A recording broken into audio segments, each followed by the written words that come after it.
그 부분보다 제가 지금 더 걱정을 하는 것은 그것에 대한 리스크를 누가 안느냐 그러면 EU 전체가 안는 거고요. 정치적으로 분열이 자꾸 되고 있다는 점. 지금은 조금은 우리가 숨고르기를 해야 한다.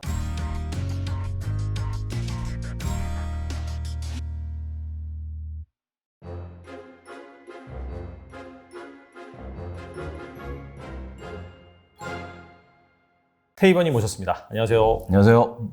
태희번님 모시고 또 최근 시장 상황 그리고 네. 이런 상황에서 또 볼만한 주식이 무엇인지 알아보도록 할게요. 최근에 약간 시장의 분위기가 좀 달라지고 있죠. 네. 계속해서 사실 안 좋다가 네. 한 7월 한 CPI 발표 전후로 해서 사실 CPI는 되게 높게 나왔는데 그럼에도 불구하고 그 이후로 미국 주식이 계속해서 오르고 있어요. 물론 우리나라는 그만큼 못 오르긴 하는데 원래 기존의 전문가들이 3분기에 좀 반등을 할 거다. 네. 그리고 4분기에 뭐 재차 하락을 할 거다라고 했는데 일단 3분기에 반등하는 기류는 좀 느껴지고 있어요. 네. 그래서 이제 시장을 좀 어떻게 보시는지 좀 궁금하거든요. 네. 일단 단기적으로는 일단 바로 이제 FOMC가 있는데 ECB에서는 금리를 이제 2단계 올려줘 0.5% 인상을 시켰고 맞아요. 그러고 난 뒤에 이제 FOMC에서 얼마나 올릴 거냐를 시장에서는 일단 0.75% 인상으로 모두들 이제 확신하는 분위기로 가고 있습니다. 근데 여기서 더 중요한 거는 그래서 지금 9월은 어떠냐라고 봤을 때 페드와치에서 지금 9월도 0.75를 보고 있어요. 아, 9월도 0.75. 네. 그래서 이 부분은 저는 개인적으로 좀 걱정이 되는 포인트인데 과연 여기서 파월 의장이 나왔을 때 FOMC 끝나고 난 뒤에 우리가 9월에도 어떻게 좀 이렇게 긴축을 할 거다 스탠스를 가져간다라는 그런 발언을 하면은 9월 0.75 시기에 이제 3%까지 금리가 올라가는 거고 만약에 9월에 뭐 한 2.5% 정도의 이렇게 좀 뉘앙스를 주면은 여기서 폭등하는 분위기가 나올 텐데 어떻게 보면 지금 시장 자체가 뭐 실적은 괜찮다라는 건데 거기서 정책은 어디로 가느냐라는 부분이고 경기 침체가 온다라는 걸 모두가 얘기를 하고 있습니다. 그러면은 이제 좀 통념상 모두가 얘기하면 안 온다라고 할 수 있기 때문에 맞아요. 그런 관점에서 지금 블라데어 총재가 이번 주에 이런 보고서를 내기도 했어요. 2022년 연말 기준으로 지금 미국의 경기 침착률이 3분의 1밖에 안 된다. 오히려 본인이 걱정하는 거는 올해가 아니라 내년이다.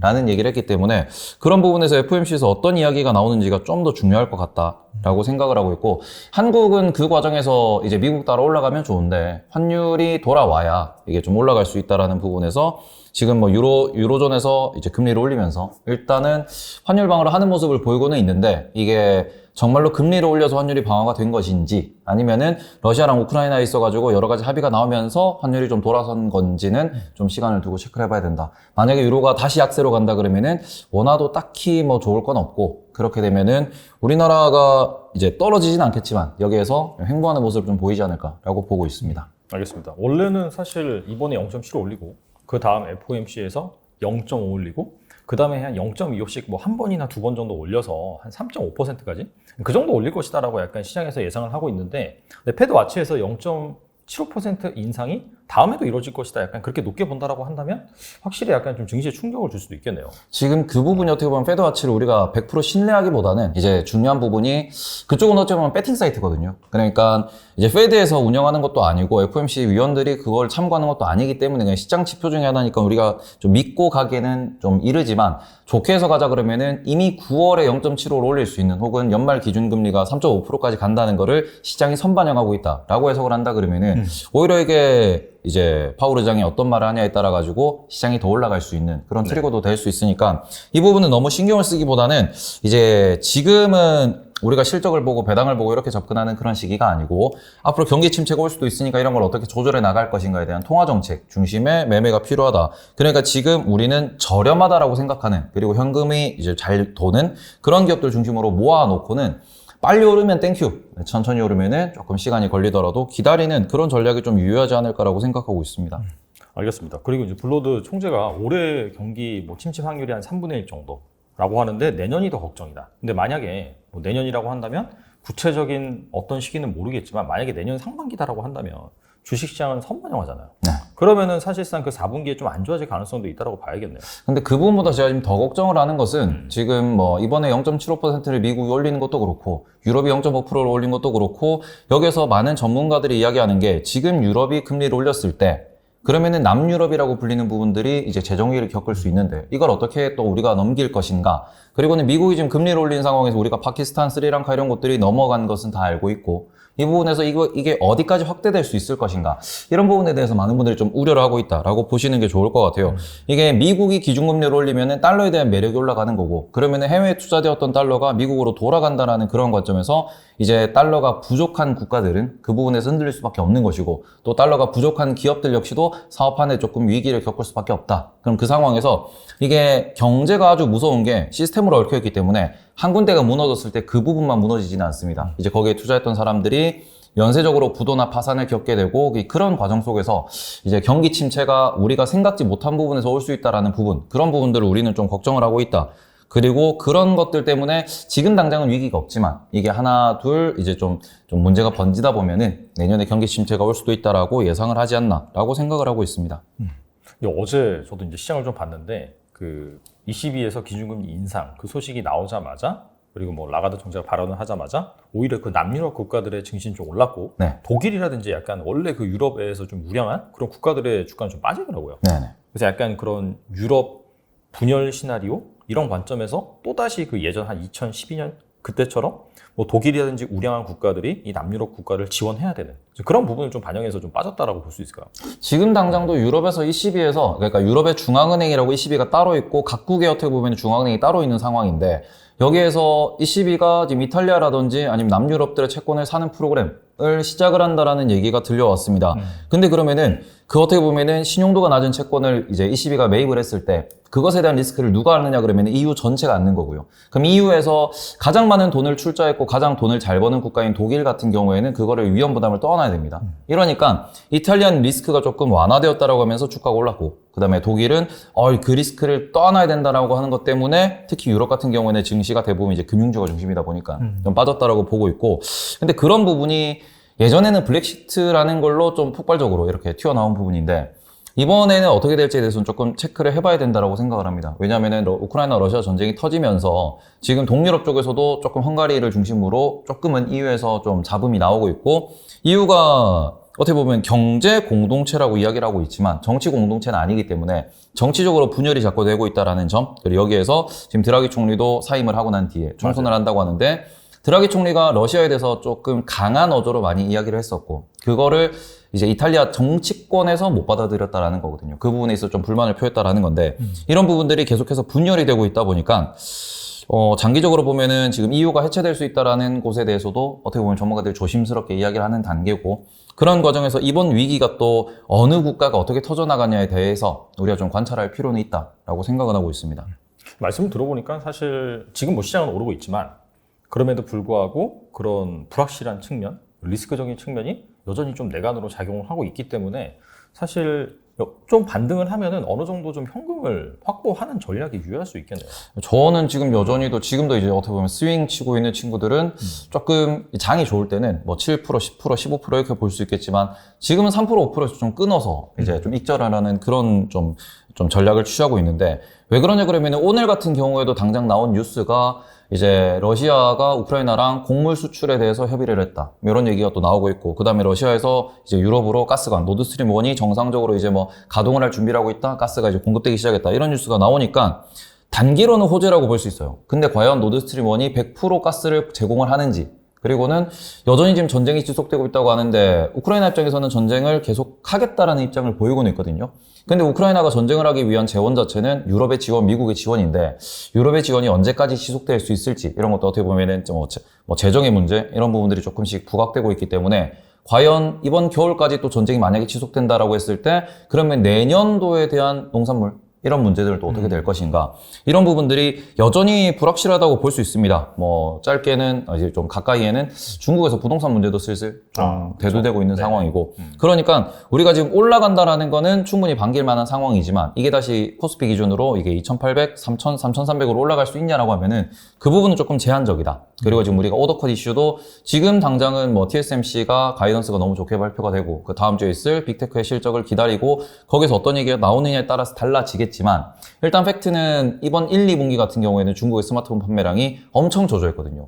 이게 이연 소비로 해가지고 뭐 하반기에 폭발적으로 나와주면 상관이 없는데, 이거를 반대로 해석을 했을 때 중국에서 스마트폰 판매량이 이제 포화 상태에 이르러서 성장성이 낮아졌구나 놓고 보면은 이게 메모리나 낸드 업계에 좋은 소식은 아니거든요. 이런 부분을 놓고 볼 때 지금은 조금은 우리가 숨고르기를 해야 한다. 왜냐면은 작년, 재작년에 돈을 많이 썼던 부분, 그것들을 어떻게 보면은 이미 돈을 썼으니까 지금 쓸 돈이 없다라고도 해석을 할 수 있는 거고요. 그 상황에서 금리가 올라가고 있으니까 투자가 줄어들고 있다? 그러면은 투자가 줄어드는 것이 과연 경기 침체에 대한 대응일지, 아니면 이건 또 다른 공급난의 시작일지, 이런 부분은 우리가 계속해서 지켜봐야 되는, 말 그대로 지금은 시장이 아주 큰 파도를 한번 맞았고 그 파도가 좀 진정되는 과정에서 아직까지는 좀 어지러운 시장이다라고 보는 게 좋을 것 같습니다. 약간 좀 분기점이 될 만한 그런 시기 같은 경우에는 아무래도 이제 2분기 실적 같은 경우에는 어느 정도 좀 빅테크 기업들이 좀 잘 나오는 그런 측면이 있는데, 그게 막 좋아서 잘 나왔다라기보다도 시장의 그런 뭐 가이던스라든지 컨센서스 대비해서 그게 너무 낮았는데 그 약간 상회를 하면서 잘 나왔지만, 사실상 방금 말씀하신 뭐 스마트폰 둔화 이슈 그런 것들을 감안한다면 3분기도 사실 좀 불투명하잖아요. 네. 그런 상황이고, 그 다음에 또 뭐 9월 FOMC 네. 이런 부분에 있어서도 뭐 페드 와치에서는 약간 좀 높은 수준을 제시를 하고 있고, 그런 것들을 좀 종합을 해봤을 때는 확실히 약간 좀 그런 이벤트가 발생하기 전, 그 전까지는 어느 정도 좀 줄여놓는 게 좋을 수도 있겠네요. 지금 이게 저는 S&P 500을 좀 중심으로 보는데 S&P 500 차트를 기준으로 보면은 2016년도부터 2019년도까지 올라오던 각도가 있어요. 네. 그 각도를 이렇게 이어보면은 지금 수준에 닿아 있습니다. 이건 나스닥도 마찬가지인데 무슨 소리냐 그러면은 작년, 재작년에 돈이 풀리면서 어떻게 보면 약간 버블이라고 볼 수 있었던 그런 주가의 과도한 상승은 이미 다 끝났어요. 그리고 지금 미국의 소비라든지 미국의 여러 가지 데이터를 봤을 때도 코로나 이전 대비 보통 뭐 고용률이라든지 아니면 임금이라든지 이런 데이터들이 이렇게 쭉 직선에 이어보면은 올랐다가 혹은 빠졌다가 정상화가 된 이런 케이스가 많습니다. 네. 그러니까 말 그대로 지금의 주가가 저렴하다 혹은 살만하다라고 보는 것은 통계 자료들을 이렇게 몇 년치를 5년치, 10년치를 놓아봤을 때 지금 정도면 괜찮아 라고 볼 수 있는 부분인데, 문제는 여기에서 우리는 지금 경기 침체라는 것을 가정을 하고 고점 대비 25%, 30%가 빠졌단 말이죠. 그러면은 이전 경기 침체 때도 생각을 하면은 정말 이제 크래시가 오는 게 아니면은 25%, 30%씩은 다들 빠졌어요. 그럼 여기서 우리가 좀 더 생각을 해야 되는 거는, 그러면은 정말로 미국이 역사상 최초로 막 금리를 이렇게 올리면서 QT를 하면서 여러 가지 정책을 쓰고 있고, 이후도 지금 10년 만에 이렇게 뭔가 좀 다른 변화. 그리고 저는 또 하나 주의하고 있는 게 일본에서 통화 정책이 어떻게 바뀌느냐 라는 것도 조금 주의를 하고 있는데, 일본도 아베 신조 총리가 사고를 당하고 난 뒤에 어떻게 보면은 좀 분위기가 많이 바뀌고 있습니다. 아베노믹스가 끝난다라는 이야기도 나오고 있고, 그다음 부채를 뭐 줄여 나가야 된다 이런 이야기도 나오고 있는데, 일본도 전 세계에서 경제 대국인데 일본도 스탠스를 바꾼다? 지금 미국도 역사상 최초의 뭔가를 하고 있고, 유럽도 10년 만에 정책이 바뀌었어요. 그럼 이게 어떤 또 시너지를 내게 될지, 어떤 부작용을 낳게 될지는 아직은 모르거든요. 경제학자분들도 이러면은 경기 침체가 올 수도 있겠다, 이러면 어떤 일이 발생할 수도 있겠다, 이런 부분들을 아직까지 확정을 못하기 때문에 딱히 뭐 이런 명확한 의견도 없는 상황이고, 그러다 보니까 공격적인 플레이를 할 타이밍은 아니다 라는 생각을 하고 있습니다. 지금 삼성전자 살 때라고는 생각을 합니다. 최악의 경우는 내년 연말이 고점이다. 조금 더 기대를 해볼 만한 게 하나 루머가 있긴 있습니다. 실한 이제 생산 판매 기사가 나오면은 우리가 조금 매수를 적극적으로 해도 되지 않나.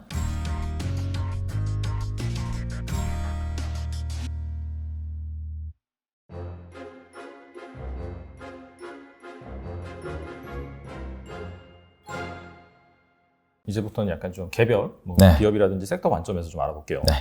일단 2분기 실적 발표 이후로 삼성전자가 6만 전자를 회복을 했죠. 네. 공교롭게도 약간 좀 뭐 TSMC도 예상을 네. 상회하는 실적을 냈고, 삼성전자 역시 사실 컨센서스보다 미달하긴 했는데 네. 그래도 약간 시장에서 기대한 것보다는 잘 나온 것 같아요. 그러면서 약간 반도체 주식들이 좀 분위기 반전이 일어났는데, 추세 반등이 가능할까요? 어떻게 보세요? 저는 추세 반등의 기본적인 베이스가 특히 삼성전자는 원화 강세 가 있어야 된다고 생각을 하고 있어가지고 지금 삼성전자 살 때라고는 생각을 합니다. 근데 원화가 올라갈 때까지 버텨야 되고, 네. 최악의 경우는 내년 연말이 고점이다. 최악의 경우에는 내년 연말이 고점이다? 네. 무슨 왜냐하면 의미죠? 내년 연말에는 삼성전자가 특별 배당을 지급을 하기 때문에 3년이 이제 돌아옵니다. 2020년도 연말에도 우리가 다시 돌이켜보면은 11월 초부터, 약간 추석이 지나고 난 뒤부터 슬금슬금 수급이 들어오다가 11월부터 급격하게 상승을 하고 두 달 동안 외국인 매수로 랠리를 보인 게, 뭐 공매도가 없었다, 돈이 풀렸다, 다 좋은데, 저는 그 근본적인 원인 자체, 그러니까 딱 찍어서 들어왔던 원인 자체가 삼성전자의 특별 배당이고, 삼성전자가 배당을 많이 주면서 코스피의 배당률 자체가 올라갔거든요.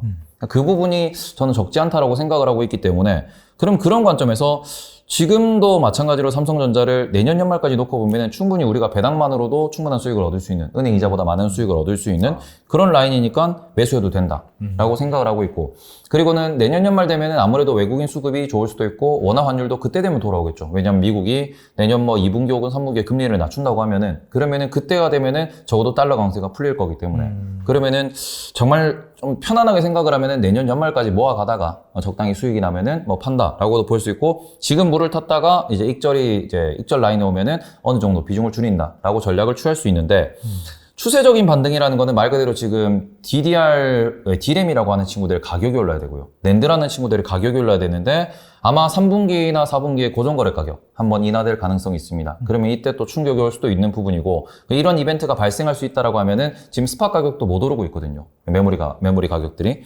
그렇게 되면은 지금은 저렴하니까 오르는 거지 반등은 아니다. 완전히 이제 상승을 위한 출발은 아니다라고 보시고, 그냥 적당하게 빠지면 사고 그냥 오르면 안 산다. 기다린다. 이런 전략으로 좀 보셨으면 좋겠고, 개인적으로는 삼성전자가 7만 전자까지는 회복될 수 있다고 생각을 해요. 왜냐하면 역대적으로 지난 한 5년 정도 삼성전자가 배당을 늘리기 시작하면서 배당률 기준으로 한 2% 정도가 연말 기준 가격이 됐었는데, 지금 1,444원이 올해 배당입니다. 그리고는 거기 특별 배당이 있을지 없을지는 아직은 잘 모르지만, 특별 배당이 없다는 가정하에 보더라도 한 1,444원을 2%로 잡으면 한 72,000원 정도 나오거든요. 그러면 한 7만 원 정도면은 적당하게 삼성전자를 그냥 살 수 있는 가격, 7만 원 밑에서는 살 수 있는 가격, 그 위에서는 지금 사기는 좀 부담스러운 가격이라고 생각하는 게 좋지 않나라고 생각을 합니다. 근데 이제 말씀하신 게 최악의 경우에 내년 연말이 고점이다라고 하신 게, 그 최악이라는 것 자체가 그만큼 약간 좀 삼성전자가 오르는 시기에 있어서 좀 딜레이가 된다, 그런 의미죠. 네네. 알겠습니다. 그런 관점에서 여러분들이 잘 보시면 될 것 같고, 앞서서 말씀드린 것처럼 반도체 주식이 많이 하락한 후에 지금 최근 반등하고 있잖아요. 네. 그래서 그런 관점에서 약간 또 어제 이제 뭐 그 윤석열 정부에서 반도체 뭐 전략 구성 전략이라든지 뭐 그런 대규모 정책이 나오긴 했죠. 뭐 340조라든지. 네. 그래서 이거 뭐 삼성전자나 SK 하이닉스 이런 뭐 대장주를 사면 좋을지, 아니면은 뭐 소부장 업체 이쪽도 상당히 좀 많이 지원이 들어가거든요. 네. 그래서 둘 중에 한번 택한다면은 어느 쪽을 좀 보는 게 좋을까요? 이거는 투자자 성향에 따라서 조금 다를 수 있는데, 본인이 리스크를 즐기면서 조금 높은 수익을 원한다 라고 하면은 아무래도 소부장이 낫죠. 왜냐면 소부장 같은 경우에는 성장률도 이게 잘 나오는 기업들 같은 경우에는 한 20%씩 나오거든요. 영업이익이 20%씩 증가한다는 소리는 그것만 놓고 보더라도 1년에 20%의 주가 차익을 이제 좀 우리가 노릴 수 있다 라고 볼 수 있는데, 성장하는 기업들 같은 경우에는 한 가지 특징이 뭐 안정성이 좀 없다라는 부분, 그리고 떨어질 때 방어력이 약하다라는 부분. 최근에 이제 반도체 관련 기업들 중에서 몇몇 기업들은 50%씩 깨진 케이스도 많습니다. 삼성전자는 50%가 안 깨졌지만 소부장들은 깨지면 50%씩 깨지고, 또 그걸 회복하기 위해서 올라가는 과정에서 뭐 매물대 소화라든지 또 여러 가지 이슈들이 존재할 수 있기 때문에, 지금 본인의 투자 성향에서 나는 안정성을 원한다, 손실 보는 걸 참을 수 없다라고 하면은 삼성전자 하이닉스를 사는 게 맞고요. 여기서 난 손실이 나더라도 좀 더 많은 수익을 원한다라고 하면은 그 밑에 있는 영업이익 잘 나오는 소부장 기업들을 고르는 게 좋다. 뭐 이런 관점에서 저 같은 경우에는 하이닉스를 중심으로 좀 이렇게 모아가면서, 그리고는 소부장들 같은 경우에는 분할 매수를 합니다. 만약에 뭐 4% 5%씩 떨어졌다 그러면은 일단 분할 매수를 해요. 매수를 하고 올라오면은 스윙 개념에서 그냥 올라가면 팝니다. 이게 왜 그러냐 그러면은, 하이닉스 같은 경우에는 지금 10만 원이 깨지면서 이제 8만 원대까지 갔다 왔는데, 제가 11만 원부터 제 라이브 방송에서 매수한다고 말씀을 드렸고, 그게 4월이었는데 꾸준히 매수를 하다가 이번에 쭉 내려갔을 때 좀 많이 샀어요. 많이 사가지고 평단을 10만 원 밑으로 낮추고, 그리고 지금은 오히려 안 사고 있거든요. 좀 더 올라가면은 조금 덜어내야지라는 이런 생각을 하고 있는데, 이게 소부장 같은 경우에는 떨어지는 과정에서 너무 급하게 떨어지니까 손을 못 대고 있다가 하이닉스가 9만 원 깨졌다 이런 시그널이 왔을 때 오히려 하이닉스를 사는 것도 있었지만, 그걸 사는 만큼 또 소부장도 담았거든요. 소부장은 하이닉스보다 훨씬 많이 올라가고 있고 훨씬 더 수익이 많이 나니까. 그럼 말 그대로 전략적으로 소부장은 2차전지주처럼 이게 변동성을 즐기면서 조금 투자를 하셔야 된다고 생각을 하고요. 여전히 뭐 좋은 기업들이 많고, 이게 등락폭이 한번 커지면은 이게 계속 크게 조금씩 좀 안정되는 이런 좀 추세를 보이기 때문에 좀 즐길 만큼, 놀 만큼 재밌어졌다라고 생각을 하고, 하이닉스는 천천히 올라가겠죠. 근데 올라가는 전제 조건이 아무래도 인텔의 사파이어 래피드 이슈가 또 연기가 되다 보니까 DDR5 이슈도 연기가 됐고, 그러면은 조금 더 기대를 해볼 만한 게 하나 루머가 있긴 있습니다. 이 루머는 지금 루머라서 좀 조심스럽긴 한데, 우리는 맨날 지금 서버용 DRAM 반도체 할 때 인텔을 보고 AMD를 봤습니다. 근데 알리바바에서 지금 작년부터 ARM 기반, ARM 기반으로 해가지고 서버용 CPU를 이제 설계를 한다, 만든다라는 썰이 돌았는데 어제 뉴스가 떴다가 이제 사라졌어요. 사라지긴 했는데, 예, 그게 네. 좀 미국의 되게 유명한 블로거, 유명한 이제 테크 블로거 쪽에 올라왔던 글인데 네. 뭐냐 그러면은 지금 인텔 제온이라고 하는 서버용 CPU와 그 다음에는 그 ARM에서 나온 젠 시리즈 대비로 상당히 높다. 성능이. 네, 코어를 128코어로 만들었고 그 설계를 ARM 기반으로 했는데 지금 실제로도 서버용 CPU 시장에서 ARM 기반 CPU들이 점유율이 높아지고 있거든요. 근데 그 관점에서 알리바바가 설계를 했는데 상당히 그게 스펙이 좋다. 뭐 혹자는 50%, 혹자는 100%까지도 이게 스펙업이 됐다라는 얘기를 하고 있는데 중국에서도 지금 서버 투자를 공격적으로 하고 있습니다. 중국의 인프라 투자에서 이제 서버 투자를 한다라고 하는데 지금 난야 반도체라고 메모리를 만드는 기업을 키우고는 있지만 아직까지 중국 내 캐파를 감당할 수준은 안 되고 그런 관점에서 마이크론 제품을 살 수도 있겠지만 중국 내에 뭐 삼성이나 하이닉스의 그런 메모리 공장이 있으니까 그런 부분은 우리는 전혀 생각을 안 하고 있거든요. 계속 인텔만 보고 있기 때문에. 근데 그런 관점에서 만약에 이제 알 수 없는 이슈가 될 수 있죠. 그게 이제 어떻게 보면 스팟 가격을 끌어올릴 수 있으니까 중국에서 투자를 한다라고 했을 때 그런 부분에서 이제 D램 가격의 변화를 잘 보면서 또 DDR5에 대해서도 변화를 보면서 제가 어제 확인했던 그 기사에는 DDR5랑 연기가 된다라고 보긴 봤었거든요. 그러니까 인텔 외에 갑자기 DDR5를 쓰는 서버용 CPU가 나올 수도 있겠다라는 생각이 어제 갑자기 들어가지고 아직 루머니까 여기서 조심스럽게 말씀드리긴 하는데 만약에 그렇게 되면은 오히려 조금 더 빨리 DDR5 양산이 될 수도 있고 그 관점에서 삼성도 그렇고 하이닉스도 그렇고 조금 이른 반등이 올 수도 있다. 이제 근데 그런 부분 확실히 DDR5에 대한 확실한 이제 생산 판매 기사가 나오면은 우리가 조금 매수를 적극적으로 해도 되지 않나. 그 정도는 조금 대형주에 대한 접근 방법. 만약에 그렇게 되면 소형주는 또 폭등을 하겠죠. 예, 그러니까 이제 변동성을 즐기면은 중소형주, 나는 안정성을 즐기면은 대형주. 라는 식으로 선택을 좀 하셨으면 좋겠습니다. 근데 궁금한 게 왜 하필 삼성전자가 아니라 SK 하이닉스를 이렇게 사보고 계세요? 그러니까 삼성전자는 D램의 판매 비율이 30%, 그러니까 매출 비율이 30%밖에 안 됩니다. 물론 삼성전자가 D램이 이제 영업이익을 흔드는 건 맞는데 문제는 이 흔들 때 같이 딸려가는 게 가전도 있고 그다음에 뭐 디스플레이도 있고 많은 부분이 있다 보니까 그 부분에서 삼성전자가 오히려 등락폭은 적어요. 하이닉스가 고점 회복 탄력성도 훨씬 좋고 그리고는 제가 항상 말씀드리는 게 테마주가 급등을 하고 상한가를 가는 이유는 뭐냐면은 다들 대박을 노리는 사람들이 모여있기 때문에 그 집단 자체가 상한가가 더 안 파는 사람들이 모여있으니까 상한가가 2연상, 3연상을 간다. 그런데 이게 삼성전자 같은 경우에는 1%, 2% 뛰기를 하기 위해서 들어가 있는 분들이 되게 많이 계세요. 이 기관 투자자도 많고 외국 투자자도 많은데 그런 관점에서 삼성전자가 10%로 올랐다. 그러면 팔 사람이 몇 프로나 되냐면은 뭐 50%, 60% 될 수 있고요. 하이닉스가 10%가 올랐다. 팔 사람이 얼마나 되냐 그러면은 한 20%, 30%밖에 안 될 거거든요. 말 그대로 탄력성은 그 시장, 그 기업에 참여하는, 매매에 참여하는 사람들의 특성에 따라 나뉘는 건데 그 심리상으로 저는 하이닉스가 탄력성이 역사적으로도 좋았고 앞으로도 좋을 거라고 생각을 합니다. 왜냐하면 지금 삼성전자를 사는 분들은 대부분 어르신들, 이제 매매를 잘 안 하는 혹은 MTS를 잘 못 다루시는 그런 분들이 삼성전자를 담았는데 이분들은 적당한 가격이 온다 아니면 지금 내가 너무 물려 있으니까 본전이 오면 판다 이런 식으로 접근하실 거예요. 근데 하이닉스를 이렇게 공부하고 접근하는 분들은 좀 더 가볍게 통통 튀는 느낌으로 투자를 하기 때문에 좀 더 목표 수익률이 올라갈 거고요. 그럼 좀 더 우리가 기대할 수 있는 수익률도 올라갈 수 있다. 저는 그런 관점에서 뭐 반도체가 떨어지지 않았는데 뭐 사야 돼요 하면은 삼성전자를 사라고 말씀을 드리지만 반도체가 떨어진 상황에서 뭐 사야 되냐 그러면은 하이닉스가 낫다라고 항상 주장을 하고 있고 저는 그래서 삼성전자가 7만 원을 찍었을 때 하이닉스를 샀습니다. 네. 이게 그런 관점이네요. 결과적으로는 내가 이제 뭐 리스크를 얼마큼 테이크를 하느냐, 네. 그리고 기대 수익률이 높냐 낮냐, 네. 안정적이냐, 아니면은 난 좀 위험을 감수하면서라도 변동성이 크고 기대 수익률이 높은 것을 선택할 것이냐 그 문제네요. 네. 알겠습니다. 그런 관점에서 여러분들이 나와 아는 주식이 무엇인지 그렇게 판단을 해보면 좋을 것 같아요. 뭐 이 주식이 무조건 좋다 그런 건 없습니다. 네. 그리고 지금 대부분의 투자자들의 계좌가 시퍼렇게 먹는 상황입니다. 그리고 이게 손절도 못하고 뭐 이거 약간 제 잘못도 있는 것 같은데 여기저기에서도 주식이 좋다 그러니까 계속 이렇게 네. 사시는 것 같아요. 네네네. 근데 이게 시장이 안 좋아지다 보니까 내려가면서 물리다 보니까 못 팔잖아요. 네. 자연스럽게 종목 백화점이 돼버리잖아요. 이럴 때 약간 뭔가 좀 정리를 해야 되긴 해야 될 것 같은데 어떻게 하면 좋을까요? 저의 가장 큰 장점은 매일같이 개인 투자자들과 소통을 한다. 네, 적극적으로 소통을 한다라는 건데 요거는 제가 제시하는 해결 방법은 이겁니다. 주식들의 비중을 머릿속에 생각하는 포트폴리오대로 계속 동일 비중으로 계속 사십니다. 밑에서도. 네. 어떻게 보면은 물타기라고 볼 수 있고 아니면은 그냥 무지성 매수라고 볼 수 있는데 지금은 본인이 들고 있는 종목이 테마주가 아니라면 전제 조건이 이거예요. 내가 5년 차트, 10년 차트를 봤는데 우상향을 하는 기업이다. 네. 그리고는 재무제표를 봤는데 매출이 증가하고 이익이 증가하고 영업이익률이 뭐 10% 정도씩 나오는 그 이상 나오는 좋은 기업이다. 주주환원도 존재하는 좋은 기업이다. 라는 가정하에 그런 기업들 같은 경우에는 계속 삽니다.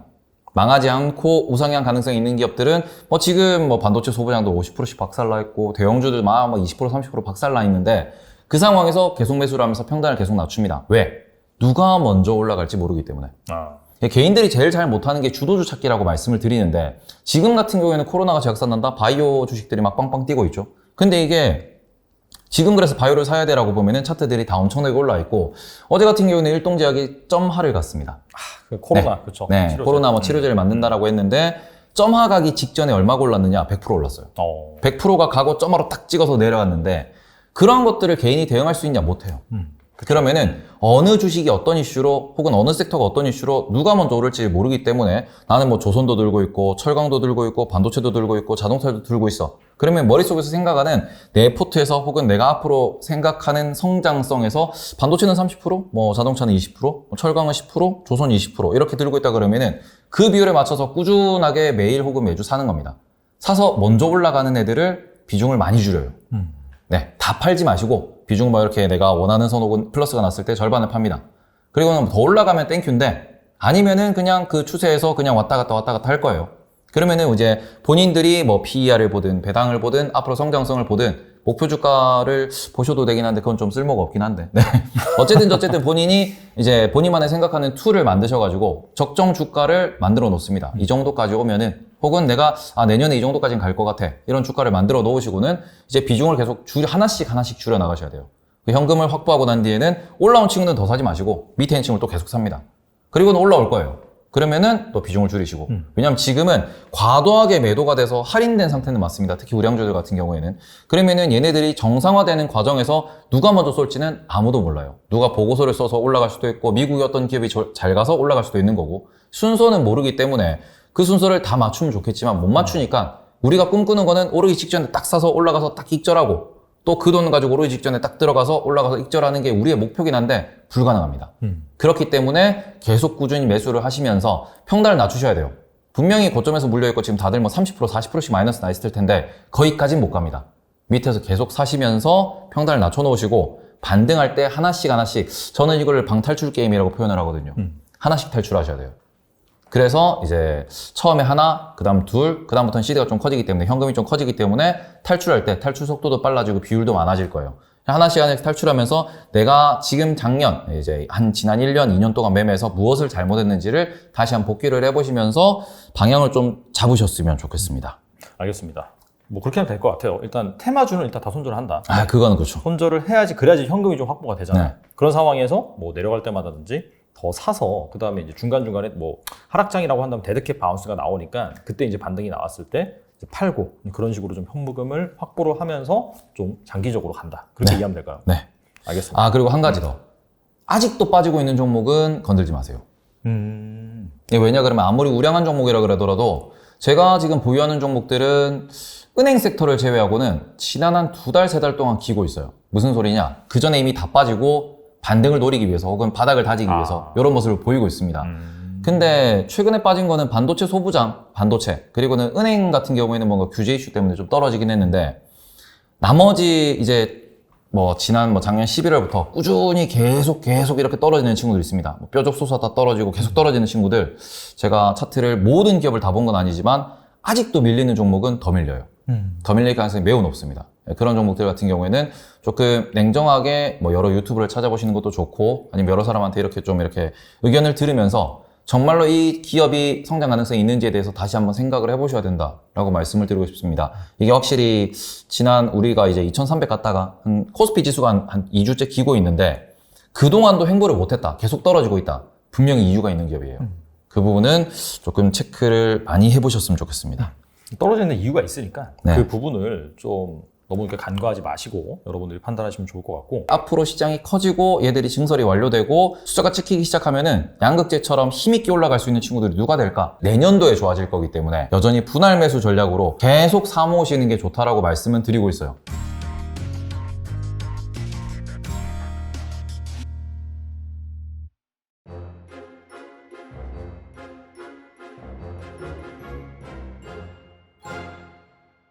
그 다음에 제가 이제 유튜브를, 테이버닝 유튜브를 보니까 솔깃한 그런 콘텐츠가 하나 있더라고요. 네. 숨어있는 2차전지 우량주. 네. 사실 투자자들이 가장 관심 많은 게 2차전지 관련 주식이잖아요.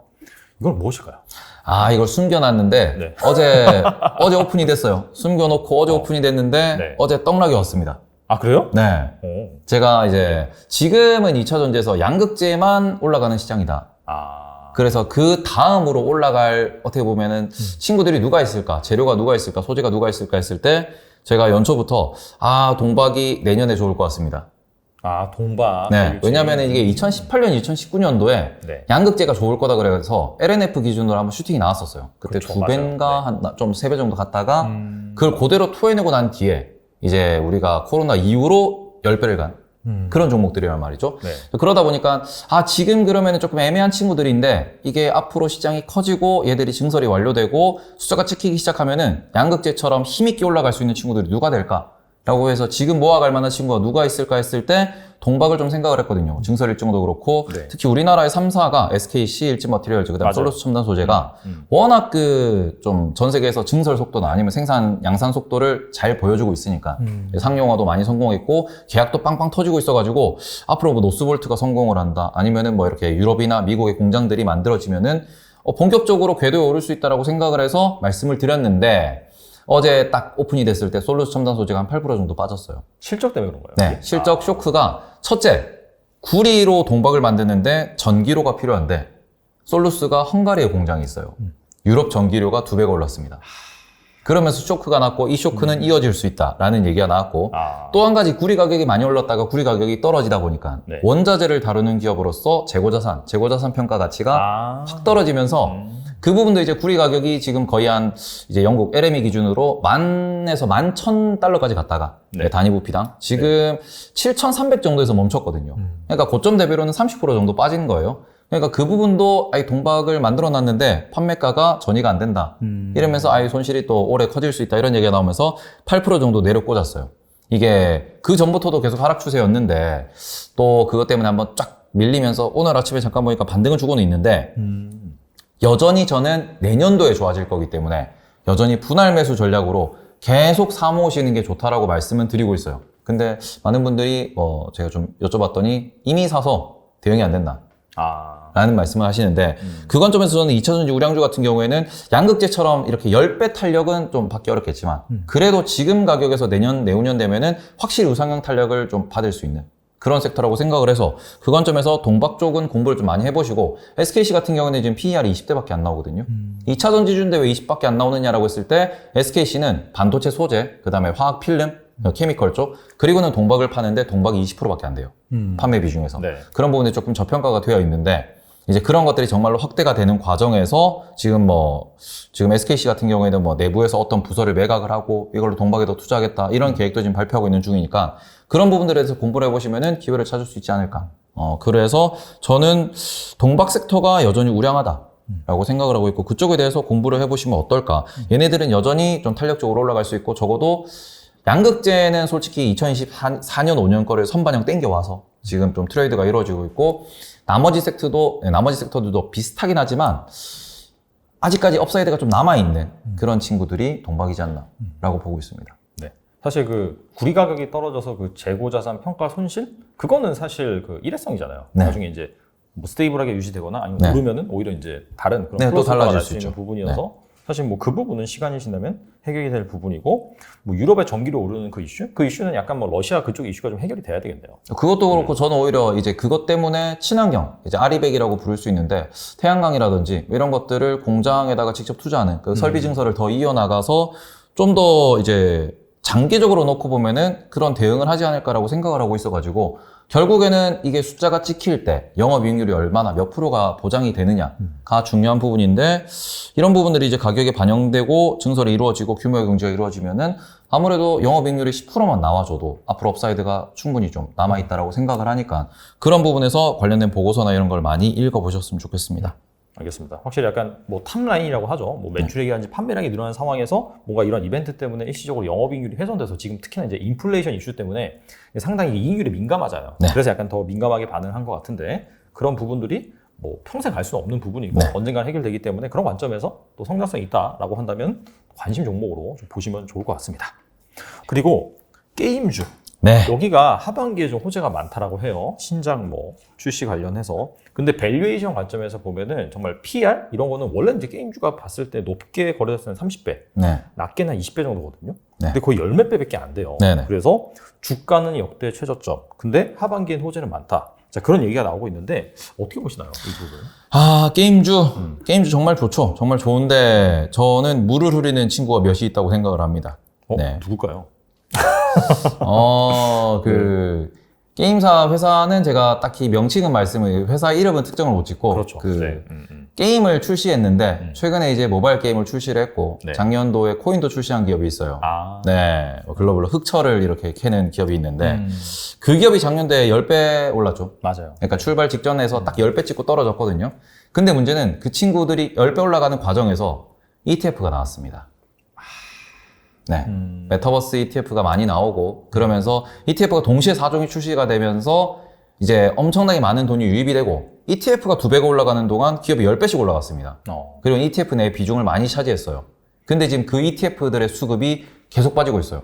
그러니까 말 그대로 이게 수급적으로 많이 꼬여있는 상황입니다. 게임주들이. 그러니까 좋은 기업도 같이 빠지고 같이 어떻게 보면 무거운 기업도 같이 내려꽂은 상황에서 어떻게 보면 전체적으로 묶여있는 돈들이 다들 지금 이렇게 좀 눌려있는 상황이다 보니까 올라가기가 좀 어렵고 대표적으로 컴투스 같은 경우에는 이게 서머너 조어가 나온 이후에 10만 원이 깨진 적이 거의 없어요. 아무리 장이 안 좋고 이렇다 하더라도 10만 원이 깨진 적이 없는데 컴투스가 그걸 깨고 내려가더라고요. 이게 거기에서 보니까 컴투스도 이제 ETF 쪽 수급이 같이 들어오고 어떻게 보면 그 코인 업계에 같이 들어가면서 그 상황에서 그 동네에 대한 안 좋은 시선 때문에 공매도도 좀 많아지고 그럼 좀 많이 떨어졌는데 이게 뭐 5년 10년의 차트 플레이도 안 먹힐 만큼 지금 게임주들이 혹은 메타버스 쪽들이 많이 망가져 있고 이게 또 뭐 덱스터라든지 이제 메타버스에서 VFX 하는 이런 기업들 같은 경우에는 걔네들도 작년에 10배를 갔는데 PER이 어떻게 계산이 안 나올 정도로 많이 올라간 친구들이 많습니다. 그런 것에 대해서 매도 수요가 계속 발생을 하니까 이게 뭐 어떻게 보면 시스템적으로 이 기업이 떨어진다 그러면은 이제 이 섹터 전체가 다 빠지고 이런 것들이 반복되다 보니까 별로 좋은 지금 모멘텀을 못 보이고 있는데 하반기에 그래도 신작을 발표하는 기업들이 되게 많이 있어요. 네. 그리고 그죠 이 기업을 빼먹으면 안 되는데 NC가 지금 아주 제가 게임을 정말 사랑하는 입장에서 게임을 정말 게임주들의 트레이드 정말 많이 하고요. 게임주들에 대해서 읊으라 그러면 다 읊을 수 있는데 NC가 그렇게 좋은 분위기, 그렇게 좋은 실적을 본인 스스로 지금 다 깨부수고 있거든요. 그러니까 한 번만 그러니까 정말 나쁜 표현으로 똥을 한 번만 싸야 되는데 네. 똥을 싸고 또 쌌어요. 왜 그러죠? 근데? 왜 그러냐 그러면은 리니지 M이 출시됐을 때마더라도 잘 나갔어요. 리니지 2M이 나왔을 때, 리니지 M2가 나왔을 때, 2M이 나왔을 때 그때도 잘 나갔죠. 그리고 그때 코로나가 터지면서 오히려 리니지와 리니지 2M이 완전히 이제 구글 매출 상위권을 다 들고 있다가 문양 사건이 터지고 다들 아실 거예요. 뭐 그러면서 이제 민심을 잃어버렸죠. 게임은 유저가 있어야 돌아가는 건데 민심을 잃어버렸고 그 상황에서 이제 리니지의 비즈니스 모델에 대한 지적이 상당히 많이 나왔었습니다. 왜냐하면 너무 가챠 중심이다 보니까. 근데 그 상황에서 새로 나온 게임도 가챠. 트릭스 타임이라고 나왔는데 가챠였고요. 그러고는 또 새로운 게임이라고 나왔는데 그것도 가챠. 블레이드소. 네, 그것도 나왔는데 똑같은 사업 모델, 똑같은 게 그러니까 리니지에서 진짜 컨셉만 바꾸고 이름만 바꿔서 게임을 계속 개발하다 보니까 그 문제가 결국 리니지라고 하는 게임, 그러니까 NC에 대한 신뢰도의 훼손으로 이어졌고 거기에 결정타가 리니지 W가 나왔죠. 그러니까 말 그대로 신작을 준비를 하던 거를 이게 원래 NC 특성상 천천히 공개를 했었거든요. 일정에 맞춰서 얘가 좀 이렇게 시기가 떨어지면 뭐 1년 반, 2년 텀을 두고 공개를 하는 거를 동시에 당당당 공개했다라는 것 자체도 얼마나 조급한지를 나타내는 건데 그 상황에서 매출도 떨어지고 있고 출시한 것도 어떻게 보면 자기 복제. 그러니까 말 그대로 가장 우상향을 가파르게 보여주고 가장 어떻게 힘있게 치고 올라가던 기업이 그냥 엎어지면서 그런 관점에서 지금 게임주에 대한 평가 자체가 다 안 좋아졌다. 네. 여의도에 있는 분들은 솔직히 여의도에 있는 분들은 뭐 이렇게 공격적으로 말씀하시는 분들이 안 계시기도 한데 월스트리트에서 가장 힘들어하는 애널리스트가 블리자드 애널리스트거든요. 네. 이건 진짜예요. 블리자드 애널리스트가 이제 고객들한테 전화를 받고 뭐 본인이 보고서를 내면은 네가 그 패치가 잘 된 건지 안 된 건지 어떻게 아냐. 유저들이 이렇게 생각을 하는데 네가 역사를 아냐. 이런 식으로 엄청나게 지적을 당하기 때문에 게임을 분석하시는 분들은 어떻게 보면 그 팬들과 싸워야 되고 팬들에게 본인의 분석 의견을 전달해야 되는 겁니다. 팬들 사이에서도 이게 좋다 나쁘다에 대한 의견이 갈리는 상황에서 본인이 애널리스트란 이유로 이렇게 평가하고 목표 주가를 제시를 하면은 아주 썽을 내요. 네, 그게 월스트리트의 현실이고 여의도는 그래서 그런지 모르겠는데 정말 그냥 숫자만 보고 평가를 하시거든요. 숫자만 보고. 네. 그런 상황에서 뭐 신작 개발 이슈가 있다? 그럼 그 일정 정도만 이렇게 짚어주시는데 그 관점에서 국내에서 새로운 게임사들도 저는 많이 나와 있다고 생각을 합니다. 뭐냐 그러면은 모바일 게임에서 가차가 아닌 그러니까 제가 비즈니스 모델 관점에서 게임이 옛날에는 CD 게임 이었다가 그 다음에는 어떻게 보면 바람의 나라 우리가 이제 정액제 요금을 주고 즐기다가 부분 유료화가 됐죠. 그렇죠. 그 상황에서 부분 유료화도 이제는 슬슬 좀 질릴 때 무료화 대신 가차. 무료로 게임을 할 수 있지만 거기에 가차를 추가해가지고 돈을 쓰는 만큼 강해지는 이런 게임들이 나왔습니다. 그게 리니지였거든요. 근데 그 리니지가 발전을 거듭할수록 이제는 비슷한 게임들, 그러니까 돈을 잘 버는 게 눈에 보이니까 비슷한 게임들이 많이 나왔고 그 상황에서 국내에서도 여전히 다른 시도는 있었습니다. 왜냐면은 국내는 퍼스널 PC, 그러니까 PC에서, 퍼스널 컴퓨터에서 모바일로 넘어가는 이런 과정에서 게임이 발달해 왔는데 해외에서는 좀 달랐죠. 콘솔이라는 게 많이 발달을 했고 그러면서 또 스팀이라는 시장이 많이 발달을 했고 그러면서 게임 자체가 어떻게 보면은 이제 블리자드 게임처럼 한번 구매해서 계속 즐기는 스타크래프트처럼 이런 게임이 많이 발달을 해왔는데 우리나라 게임사 중에서도 좀 그런 식으로 게임을 개발한 기업이 있어요. 총게임을 만든 그런 기업이 있는데 그 기업이 뭐 상장도 했죠. 작년에. 그런데 그런 기업 같은 경우에는 차세대 게임도 콘솔에서 차세대 게임도 스팀에서 서비스하는 쪽으로 계속 글로벌을 공략하기 위한 시도를 많이 하고 있습니다. 네. 리니지의 가장 큰 약점이 아시아 전용. 말 그대로 서비스되는 국가가 한국이 대부분이고 그나마 대만, 일본, 러시아. 딱 요 정도만 서비스가 됐다는 게 가장 큰 약점이었는데 거기서 글로벌 시장을 공략하기 위한 국내 게임사들의 도전이 많이 되고 있고 지금 우리가 주목해야 되는 거는 국내에서 머무는 기업이 아닌 글로벌에서 뭔가를 하려고 하는 기업들에 대해서 주목을 좀 해보면 어떨까 그렇게 생각하고 있습니다. 결과적으로 게임은 약간 좀 개별적으로 개별 기업 관점에서 약간 신적 모멘텀이 있고 글로벌리 뭔가 도전을 하는 약간 좀 그런 희망이 있는 그런 주식을 주목하는 게 좋겠네요. 네네네. 다들 이걸로 어마어마한 돈을 번 분도 계시고요. 저도 이걸로 어마어마한 돈을 벌었고요. 다시 또 조정을 받고 지금도 많이 떨어져 있어요. PER에 보더라도 3분의 1의 평가를 받고 있습니다.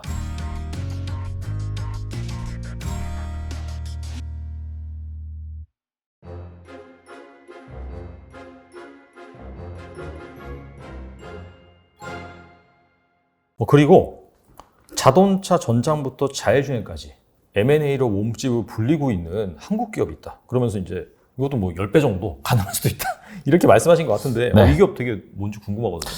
이거는 제가 제 방송을 보신 분들은 모두가 아실 거고 그리고는 제 방송을 보신 분들은 다들 이걸로 어마어마한 돈을 번 분도 계시고요. 진짜요? 저도 이걸로 어마어마한 돈을 벌었고요. 작년도에 많이 올랐죠. 작년도에 이제 2020년부터 해서 엄청 많이 올랐는데 이게 LX 세미콘이라고. 옛날에 그 실리콘웍스. 네, 실리콘웍스인데 이제 실리콘웍스가 원래는 LG 디스플레이에 그 OLED DDI를 납품하던 그러니까 구동칩을 납품하던 친구였고 내부 거래로 이렇게 거래가 되면서 원래 영업이익률이 5% 정도밖에 안 나왔어요. 그러니까 우리나라에서 한국 최대 팹리스 기업인데 그리고는 이제 글로벌 최대 OLED 기업인 LG 디스플레이에 납품하는 친구인데도 이제 핵심 소재를 납품하면서도 매출이 안 나오는 영업이익이 보장되지 못하던 말 그대로 내부 거래로 쥐어 짜지던 기업인데 이 기업이 LX로 독립을 했습니다. 그러면서 어떻게 보면 외부 거래가 되면서 가격이 정상화가 되고 그런 과정에서 영업이익률이 확 뛰었어요. 15% 정도까지. 3배, 4배가 뛰면서 이제 매출도 조 단위 매출을 찍게 되고 영업이익률도 이게 2천억, 3천억 이렇게 올라오다 보니까 영업이익 자체가 대여섯 배 올라왔어요. 그럼 주가도 거기에 맞춰서 엄청나게 올라왔고 이제 2011년 기준으로 그 전부터도 이제 실리콘웍스 시절부터도 배당을 조금 그나마 잘 주던 기업 중에 하나였는데 이제 LX 회장님이 그 전부터 주주환원에 대한 이야기를 좀 많이 하고 LG에 계실 때도 주주환원에 대해서 강조를 많이 하던 분이었는데 워낙 영업이익이 EPS가 많이 늘어나다 보니까 저는 개인적으로 작년에 계속 얘기를 했어요. 올해 배당을 EPS 증가분만큼 다 100% 반영해서 주진 않을 거다. 이렇게 주면 진짜 우리나라에는 이게 이런 역사가 없었다라고 얘기를 했는데 네. 실제로 EPS 증가분만큼 똑같은 배당 성향으로 배당을 지급했어요. 아, 진짜요? 대단하다. 그러면서 작년에 연말에 한 50% 정도 슈팅이 났었습니다. 와. 네, 작년 연말에만. 그리고 그거를 온전히 먹었죠. 온전히 냠냠했는데 다시 또 조정을 받고 지금도 많이 떨어져 있어요. 많이 떨어져 있는데 이 기업이 연말에만 어떻게 보면 폭탄 배당을 해요. 돈을 잘 벌다 보니까. 네. 지금도 배당률 보면은 한 5.5%, 6%씩 이렇게 나오는데 지금 이거를 냉정하게 돌려서 생각을 했을 때 미국에 있는 팹리스 기업과 비교를 하면은 미국에 있는 팹리스 기업들 우리가 AMD나 엔비디아를 보면 좋지만 그 정도로 이제 그쵸, HPC, 좀, 네. 하이 퍼포먼스를 설계하는 건 아니니까 조금 낮춰서 아날로그 수준에서 이제 텍사스 인스트루먼트 이런 데를 보면은 PER이 한 15배 정도 나오고 배당률은 3% 정도 나와요. 근데 LX 세미콘이 PER이 5배 나오고요. 아, 그밖에 안 돼요? 네, 배당률이 이제 6% 정도 나오고 올해 기준에서 한 7% 정도까지 지금 나오고 있거든요. 그러니까 말 그대로 배당을 보더라도 이제 절반의 평가고 PER을 보더라도 3분의 1의 평가를 받고 있습니다. 근데 이제 LX 세미콘이 가장 약점이라고 지적되던 부분이 OLED DDI를 LG 디스플레이에 납품하는 그 사업만 하기 때문에 좀 불만족스럽다고 어떻게 보면 그걸 좀 비난하는 투자자가 많았고요. 저도 거기에 대해서 그게 약점이다라고 생각을 하고 있었는데 올해 초부터 지금 LG에서 갖고 있던 일본에 이제 공장이 하나 있는데 방열판이라고 있어요. 이제 그 반도체에 들어가는 열을 빼는 방열판 그 관련된 것에서 지분 인수하고요. 전력 반도체 관련된 기업에 대해서 지분 인수를 하고 텔레칩스라는 기업을 M&A를 하기도 했고요. 그 다음에는 지금 키파운드리라고 파운드리 업체를 또 인수를 하려고 하고 있습니다. 근데 그 사업 모델을 어떻게 종합을 해보면은 자율주행, 전장 이런 데 사용되는 반도체들을 혹은 그런 기업들을 다 인수를 하고 있고요. 또 본인들은 팹리스로서 반도체 설계 기술이 있다 보니까 이런 부분에 있어서 이제 국가에서도 반도체 설계 팹리스를 지원하겠다라는 이야기도 발표가 나왔고 거기서 미리 선제적으로 이렇게 공장부터 설계할 수 있는 혹은 그런 설계 특허를 갖고 있는 기업들을 인수를 계속 하고 있다. 그런 관점에서 LG가 이제 LG 마그나라고 하는 이제 자동차를 조립할 수 있는 그런 공장도 갖고 있는 상황. LG 이노텍은 전장도 하는 상황.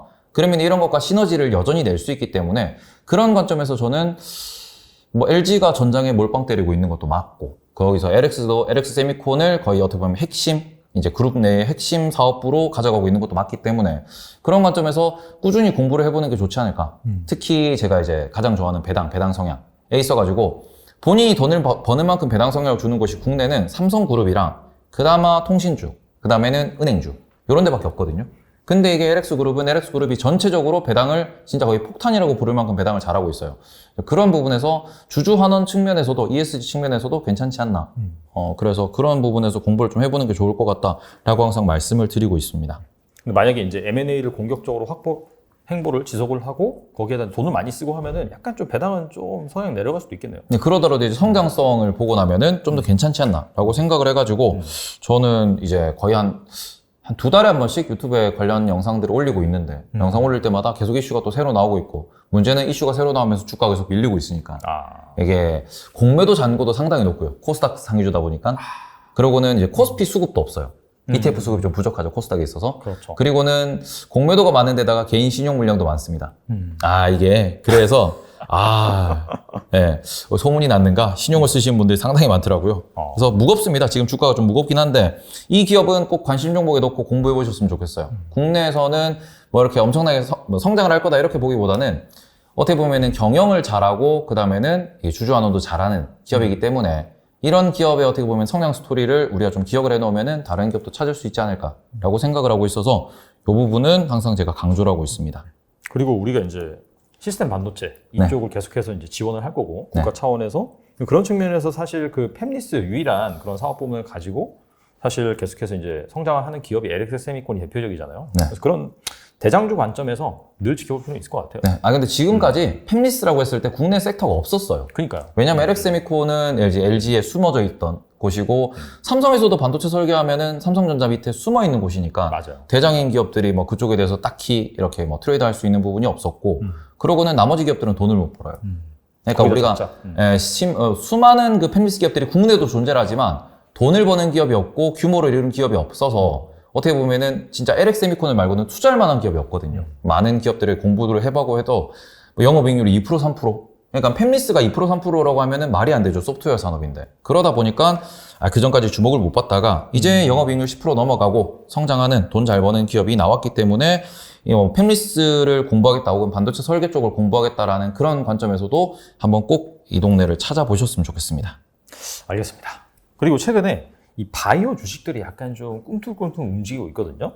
최근에 폭락장에도 어느 정도 좀 반등이 나왔고 좀 주가가 양호한 흐름이 나오고 있습니다. 그리고 외국인 투자자도 좀 사더라고요. 네. 그래서 이 바이오 주식이 거의 한 1년 6개월에서 2년 정도 소외가 됐다가 약간 다시 반등한 듯한 모습을 보이고 있는데 네. 어떻게 보시나요? 이거는? 채널 터트릴 만한 폭탄 발언하고 가도 됩니까? 이번에 사료업체 하나가 또 바이오로 바뀌었어요. 아, 그 카나리아 바이오인가? 네. 그렇죠. 그 우리 까나리 친구가 이게 네. 그 전부터 소문이 지금 무성합니다. 어. 누군가 샀다더라, 누가 그 전부터 이걸 뭐 내부 정보를 들었다더라. 썰이에요. 아. 썰인데 썰이 무성해요. 네. 뭐냐 그러면은 장이 안 좋습니다. 근데 장이 안 좋을 때마다 대한민국은 테마주가 득실득실하죠. 그렇죠. 특히 우리나라는 상한가 제도가 있다 보니까 상한가를 하루, 이틀, 3일, 4일 뭐 이렇게 보내버리면은 그 뒤에는 사람들이 눈이 돌아서 막 뛰어듭니다. 이제 그런 것들을 일부러 노리기도 해요. 그러면서 이게 뭐 여러 가지 뭐 작전이니 이런 영화를 보셨다시피 돈이 도는 세상이기 때문에 돈이 있다 보니까 무서운 일들도 많이 발생을 하고 또 그런 관점에서 돈을 짧은 시간에 많이 벌기 위해서 어떻게 보면은 뭐 뇌를 총동원해가지고 그런 쪽에 또 상상하고 뛰어들고 돈을 실제로 버는 분들이 나옵니다. 그러다 보니까 이 동네가 한 번 뛰면은 일동제약도 2배 뛰었습니다. 말 그대로 한 번 뛰면은 50% 100%는 그냥 눈 감고 올라가는 거예요. 그리고 아까 말씀드렸다시피 그런 투자자들이 모이는 종목들이기 때문에 한 번 들어오면은 잘 안 빠져나가요. 오를 때까지. 그러니까 만족스러운 수익률을 얻어야 다들 팔고 나가시는 분들이 많고 그러다 보니까 한 번 이제 올라가면은 좀 급등세가 센데 이 상황에서 바이오가 지금 이렇게 뜨는 이유는 코로나라는 환경도 있고요. 두창이라는 환경도 있었고 장이 안 좋은 것도 있고 그다음에 우리나라에서 특히 뭐 반도체에 대해서도 지금 투심이 안 좋고 자동차도 딱히 못 올라가고 이러다 보니까 다시 한번 바이오가 뛰는 이런 상황이 연출됐다라고 볼 수 있을 것 같습니다. 그런데 이게 바이오 주식의 바닥이 어디냐라고 물어보면은 여의도에 있는 전문가분들은 이런 얘기를 많이 하시죠. 역대급으로 뭐 어떻다 기대감이 있는데도 이만큼 빠졌다. 맞아요. 임상이 언제 되는데 반응이 없다. 그런 얘기하는데 그게 과연 정말로 바닥일까요? 라고 저는 항상 물어봐요. 왜냐면 바이오는 말 그대로 매매를 잘하는 분들 혹은 정말 그 기업에 대한 이해도가 높으신 분들, 그 약물에 대한 이해도가 높으신 분들이 꾸준하게 모아서 혹은 꾸준하게 관심을 갖고 있다가 수급이 있고 이슈가 있고 터지고 올라갈 때 단타를 치던가 아니면 그때 이게 밑에서 이렇게 들고 가다가 올랐을 때 파는 그런 전략을 취하는 것이고 대부분 우리는 바이오라는 기업들을 많이 좀 투자를 합니다. 그러니까 제약 바이오에서 제약과 바이오는 다르거든요. 근데 그 상황에서 우리는 대부분 바이오, 신약 이쪽에 좀 열광을 하는 편이에요. 지금 코로나 터지고 난 뒤에는 조금 달라지긴 했지만 그전에는 전혀 반응을 안 하던 기업들이 존재를 해요. 우리가 뭐 코데온을 만드는 친구 이런 애들 같은 경우에는 올라가봤자 50%뭐 이러다가 코로나 엮이면서 뭐 2배, 3배 이런 거는 쉽게 올라갔었거든요. 그러니까 말 그대로 코로나라는 특수가 질병에 대한 문제였었고 그걸로 인해서 돈이 많이 풀렸고 코로나가 자꾸 언급이 되다 보니까 바이오가 버블이 많이 껴 있습니다. 그리고는 중소형 종목들은 공매도도 안 돼요. 올라있는 상황에서 떨어지지도 않고 있습니다. 네, 그전에는 시가총액이 1,000억이 안 됐을 것 같은 친구들이 다들 3,000억, 4,000억 하고 있기 때문에 바닥이다, 다졌다, 반등한다. 저는 이 부분에 현혹되지 않으셨으면 좋겠습니다. 숫자가 안 찍히는 기업은 모르는 부분이에요. 알 수가 없어요. 계속 밀릴 수도 있는 부분이고 올라갈 때는 또 희망을 갖고 내가 그때 물을 탔어야 되는데 라고 생각할 수 있지만 올라가면은 정말 안 될 것 같으면 과감히 내가 모르는 기업이라 그러면 과감히 손절하셔야 됩니다. 저는 그건 항상 말씀을 드리는 부분이고 좀 접근해 볼 만한 주식도 질문을 주셨는데 접근해 볼 만한 주식은 국내에서 뭐 좀 여전히 고평가긴 하지만 저는 개인적으로 삼성바이오로직스 그리고는 셀트리온 그리고는 ST팜이라고 있습니다. 올리고 쪽으로 해가지고 네네. 이제 원료를 공급하는 곳인데 아시아에서 1등이고요. 글로벌에서 3등인가 4등 하고 있습니다.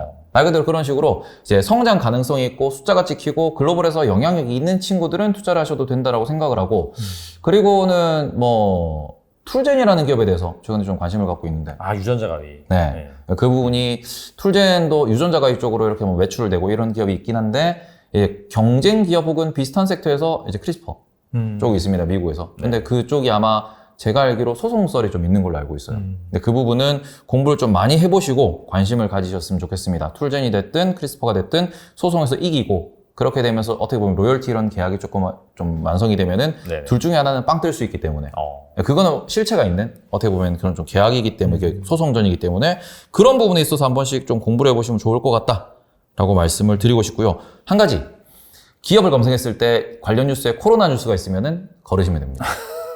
네, 코로나 관련돼서 뭘 했다 이런 네. 거 있으면은 걸으시면 돼요. 네.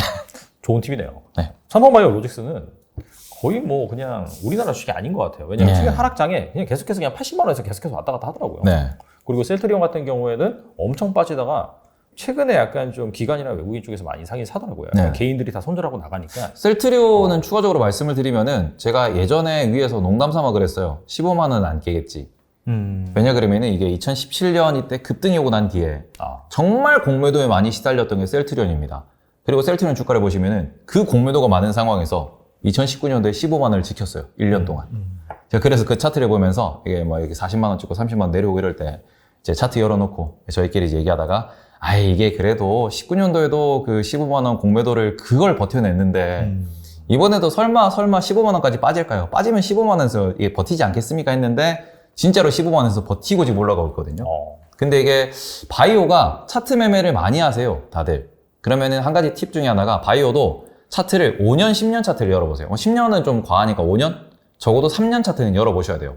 왜냐하면은 그 차트상으로 위에 매물대가 얼마나 있는지, 그전 저점은 어딘지 이런 걸 좀 확인을 해보시고 차트 매매 관점도 접근을 하셔야지 일봉 열어놓으시고 혹은 분봉 열어놓으시고 나는 차트 매매할 거라고 하시면은 큰 코 다칩니다. 이게 개인 투자자가 제가 정말 시겁했던 게 차트 길게 보셨어요? 라고 질문을 주면은 길게 봤대요. 그래서 진짜 HTS, MTS 확인해 보면은 1분봉인데 최대로 줄여서 길게 봐요. 그럼 일주일 매매 패턴이고 한 달 매매 패턴이거든요. 그걸 보고 본인은 길게 봤다라고 표현하는 분들이 지금 찔리시는 분들 계실 거예요. 그렇게 보시는 분들 실제로 많이 계십니다. 그래요? 네, 왜냐면 스캘퍼도 아니고 왜 그렇게 보지? 네. 그러니까 그걸 모르시는 거예요. 왜냐하면 이게 몰라서? 차트를 해석하는 방법 중에서 유튜브나 아니면 이런 걸 볼 때 뭐 바이 셀 포인트 이런 걸 얘기해 주시는 분들 보면은 나는 여기서 사서 여기서 받고 이 차트가 여기에서 눌림목이었다, 거래량을 봤다 이런 걸 얘기를 하는데 그 거래량이 일봉, 주봉 거래량도 다 보시고 난 뒤에 일봉, 주봉으로 3년, 5년을 보시고 난 뒤에 지금 자리가 어딘지를 명확히 하셔야 돼요. 이게 내가 자고 일어났는데 지금 위치가 자고 일어나서 내가 한층 올라왔으니까 나는 2층인가? 라고 생각을 하는데 눈 뜬 곳이 73층이에요. 그러면은 한층 올라가면 74층입니다. 떨어지면 다쳐요. 그런 부분을 조금 기억을 해주셨으면 좋겠습니다. 알겠습니다. 앞으로도 꼭 필수 산업이 될 수밖에 없고 뭐 단기도 그렇지만 장기적으로도 다시 한번 우상향을 할 수 있지 않을까. 2008년도 한번 다 박살나고 대부분 구조조정이 됐거든요. 3년 동안 스윙 치면 1000%를 먹을 수 있다.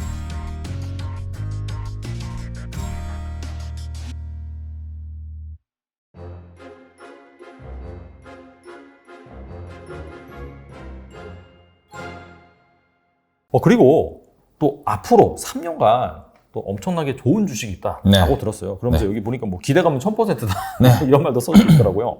그래서 이건 무슨 주식인지 궁금합니다. 이 부분은 제가 작년에 많이 강조했던, 그러니까 지금은 이제 동박을 강조하고 있다라고 하면은 작년도에 많이 강조했던 섹터인데 조선입니다. 조선? 네, 조선 같은 경우에는 올해 초에 뭐 현대중공업이 뭐 MSCI 편입이 되니 어쩌니 이러면서 랠리도 좀 나오고 상승했던 것도 있는데 일단은 조선이 이제 셋업체라고 부르죠. 현대중공업, 미포조선, 그리고는 대우조선해양, 삼성중공업이 흑자 전환하는 시기가 아마 올해 4분기 혹은 내년일 겁니다. 그러면서 그때부터는 흑자 폭이 늘어날 것이다 라는 얘기가 나오고 있고 그 와중에 조선 기자재 업종 같은 경우에는 뭐 동성화인텍, 한국화범, 대한전기공업 이런 친구들 같은 경우에는 지금도 그러니까 올해는 실적이 좀 낮지만 내년도에 또 실적이 또 돌아설 것이다 이런 기대감이 있으면서 저점이 계속 올라가고 있어요. 그리고 매수세가 계속 유입이 되고 있다라고 볼 수 있는데 이 부분이 전문가들은 많이 알고 계시고 그리고 공부를 많이 하셨던 분들은 얘네들은 사둘만해 라고 좀 묵혀두는 분들이 많이 계시는데 이게 3년 동안 계속 시황이 좋아질 거고 그 이후에도 우리는 지금 뭐 LNG 운반선 이쪽에다가 많이 관심을 갖고 있고 또 LNG를 이제 연료로 하는 친환경 선박에 대해서 관심을 많이 갖고 있는데 그러면 우리가 정말 장기로 놓고 봤을 때 우리의 에너지는 어디로 갈 것이냐 지금 우리가 풍력을 하고 태양광을 하고 이런 얘기를 많이 하고 있는데 그 상황에서 풍력을 하는 이유, 태양광을 하는 이유는 친환경이기 때문이고 그러면 우리가 뭐 풍력 단지를 도심에 지을 거냐? 못 짓거든요. 그리고는 정말 장기적인 관점에서는 이런 얘기도 많이 합니다. 어떻게 보면은 적도 인근의 적당한 위도, 적당한 온도, 습도를 갖고 있는 그런 어떻게 보면은 개발 국가, 저개발 국가에다가 대규모 풍력 단지 아니면은 대규모 태양광 단지를 만들어 놓고 지금의 중동처럼 거기서 발전을 한 것을 어떠한 매체에 저장해서 이걸 또 전 세계로 운반해서 쓰게 될 날이 올 것이다. 결국엔 인간이 에너지를 사용하는 에너지 사용량은 점점 늘어날 수밖에 없고 그런 관점에서 친환경 에너지의 집중 발전 단지라는 게 만들어지고 그러면 지구적으로 에너지의 운송이 또 이동이 발생할 것이다. 그러면 그 매개체가 뭐가 될 거냐 했을 때 그거를 수소나 암모니아라고 표현을 합니다. 그럼 수소도 마찬가지 액화수소일 것이고요. 암모니아도 마찬가지로 액화암모니아일 것이고 얘네들은 LNG랑 운반 방법이 똑같아요. 그러면 우리나라의 조선은 앞으로도 꾸준히 유지될 수밖에 없는 앞으로도 꼭 필수 산업이 될 수밖에 없고 지금 이미 LNG 운반선 관련돼 가지고 일본은 두 손을 들었고요. 한국이 거의 뭐 독점하고 있는 상황이고 중국이 투자는 하고 있지만 개인적으로 중국을 무시하는 건 아닌데 지금까지 중국이 선박 조선 쪽에 투자를 정말 많이 하고 맞아요. 10년 동안 진짜 투자 많이 했지만 아직까지 성과를 못 내고 있고요. 그리고 선주들이 딱히 찾고 있지 않습니다. 그리고 만약에 지금처럼 이렇게 좀 구역화, 분업화되는 이런 사회가 더 지속된다라고 했을 때는 중국은 뭐 러시아나 아니면 중국과 친한 국가들이 중국에다 발주를 넣을 거고 미국이랑 친한 국가들은 한국에 발주를 넣고 이렇게도 갈 수 있기 때문에 그런 관점에서는 국내 조선은 뭐 단기도 그렇지만 장기적으로도 다시 한번 우상향을 할 수 있지 않을까. 왜냐면 이쪽이 이제 2008년도 한번 다 박살나고 그러고 난데 2011년도, 12년도에 해운업도 그렇고 조선업도 그렇고 대부분 구조조정이 됐거든요.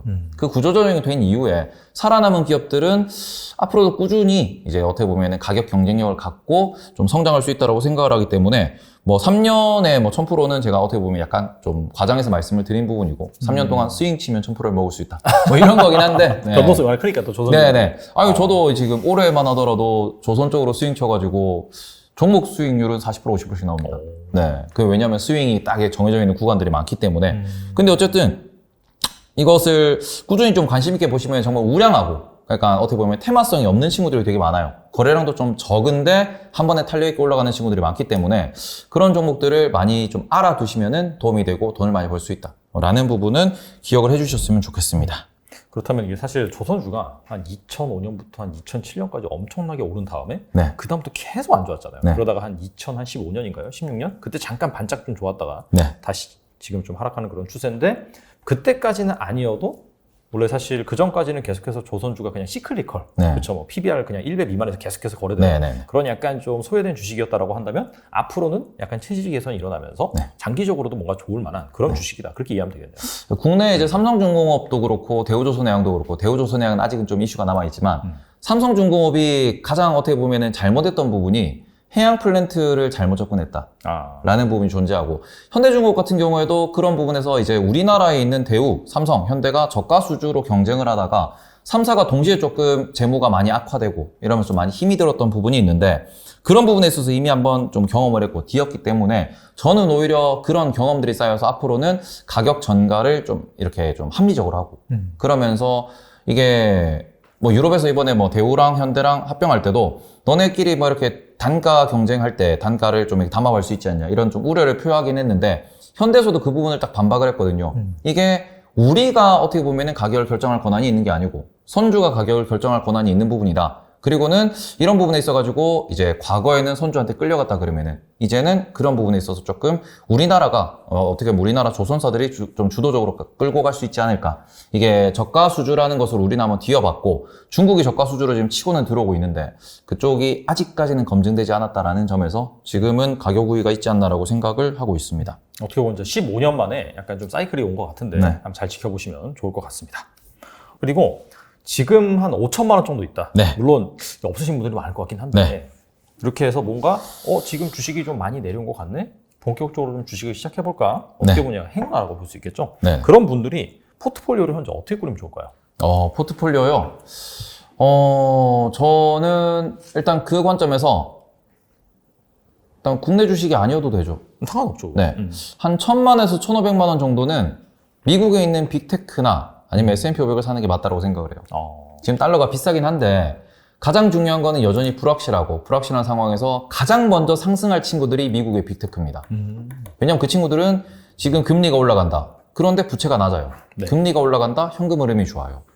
그런 관점에서는 현금 흐름이 좋고 그다음에 좀 부채가 낮은 기업들은 다른 기업들이 허덕허덕거릴 때 M&A를 할 수도 있는 거고요. 지분 투자를 통해서 덩치를 키울 수도 있는 부분이기 때문에 빅테크만큼 지금 안전한 투자처는 없다라고 생각을 합니다. 성장하는 가치죠. 네. 이제 그 부분에 있어가지고 10에서 15% 정도는 나스닥이 됐든 S&P 500이 됐든 투자를 좀 하시는 게 좋지 않을까. 그거를 포트에 꼭 핵심으로 가져가야 된다라고 생각을 하고, 국내 기준에서는 이제는 저렴해졌기 때문에 삼성전자, 하이닉스 혹은 아까 말씀드렸던 반도체 소부장을 가져가는 게 뭐 유효한 전략이 될 것이기 때문에 이 부분에 있어도 한 1,000만 원 정도? 네, 그 정도는 들어가 있는 게 괜찮다. 그 정도로 이렇게 노는 게 괜찮고, 네. 그 다음에 저는 뭐 본인의 선택에 따라 좀 다를 수 있겠지만 조선.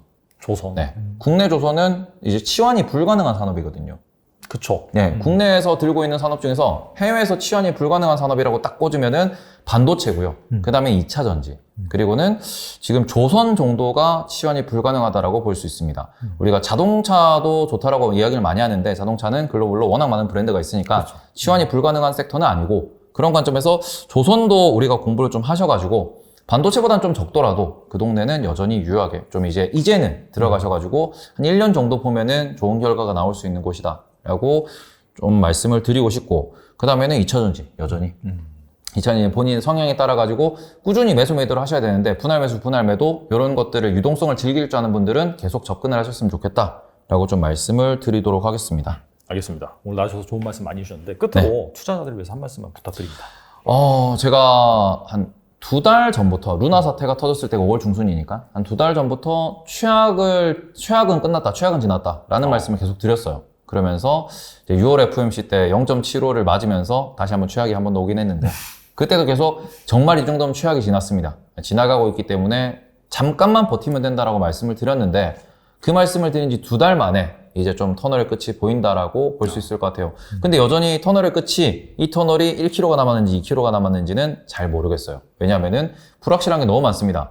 혹시나 이러다가 유럽이 분열을 한다. 혹시나 이러다가 브렉시트 같은 게 또 터지거나, 아니면 이탈리아가 정말 부도가 난다. 아니면은 뭐 유럽의 GDP가 마이너스 1%, 2%씩 이렇게 꺾이는 게 눈에 보이고 소비가 죽어버린다 그러면은 그 부분이 상당히 부담스러울 수 있습니다. 그러니까 공격적으로 풀매수는 뭐 어렵겠지만 지금은 충분히 매수를 했을 때 1년 혹은 2년을 두면은 분명히 예금, 은행 적금보다는 높은 수익을 거둘 수 있습니다. 그렇기 때문에 본인이 지금은 좀 차분한 마음으로 기업을 공부하시고, 그리고는 내년, 내후년을 바라보면서 어떤 계획이 있는지, 그리고 그런 계획이 이제 정말로 이 기업의 성장에 도움이 된다라고 생각을 하면은 그런 기업들 중심으로 조금 투자를 해보셨으면 좋겠습니다. 사실 지금이 상당히 어려운 시기이긴 한데, 항상 주식시장은 그랬던 것 같아요. 지나고 나면은 정말 그때가 좀 기회였구나. 네. 지금도 아마 그럴 거라고 생각을 하고, 그런 차원에서 사실 뭐 아마 계좌 안 열어본 분들이 되게 많으실 거예요. 최근 한 달간은. 워낙 안 좋기 때문에. 그럼 아예 계좌 안 열어보잖아요. 계좌는 안 열어보되, 그럼에도 불구하고 뭐 이런 상황에서 정말 시장이 회복됐을 때 더 성장할 만한 그런 기업이 무엇인지 그런 거 공부를 하시고, 내가 정말 그냥 남의 말만 듣고 그냥 충동적으로 샀다, 그렇다고 한다면 그런 주식들은 또 이번 기회에 정리를 하시고 또 좋은 기업으로 또 이렇게 갈아 끼우시면 좋을 것 같습니다. 네, 지금까지 테이버님 나와주셔서 감사합니다. 네, 감사합니다.